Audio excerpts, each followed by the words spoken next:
नमस्कार जय जगन्नाथ शुभस्मिता भक्ति चैनल को आपन को स्वागत। आज आम जाना श्री गणेश को कहीं दुब अर्पण करा जाए।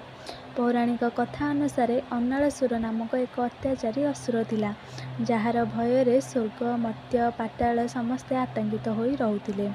से अत्यंत पापी और अत्याचारी होइथिबारु देवता मुनिऋषि और मनुष्य समस्त को से बहुत हैरान करुथिला।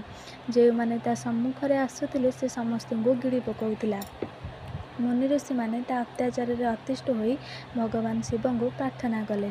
भगवान शिव निर्देश अनुसार भगवान श्री गणेश देवता मुनिऋषि मनुष्य को सुरक्षा देवा निमंते स्वयं अन्नलासुर को गिड़ी देइथिले, जहा फल भगवान गणेश पेटरे अत्यंत ज्वलन होगाकू लागिला, कारण अन्नलासुर पापर मात्रा अधिक थिला। भगवान गणेश पेटरे ज्वाला धीरे धीरे बढ़िबाकू लागिला। एही समय ऋषि काश्यप भगवान गणेश को 21 दुब खाइबाकू देइथिले। दुब खाइबा परे प्रभु श्री गणेश पेटरे ज्वाला शांत होगाकू लागिला।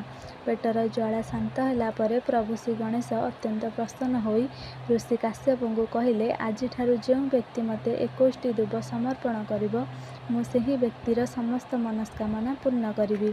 सेही दिन ठारू प्रभु श्री गणेश को दुब अत्यंत प्रिय।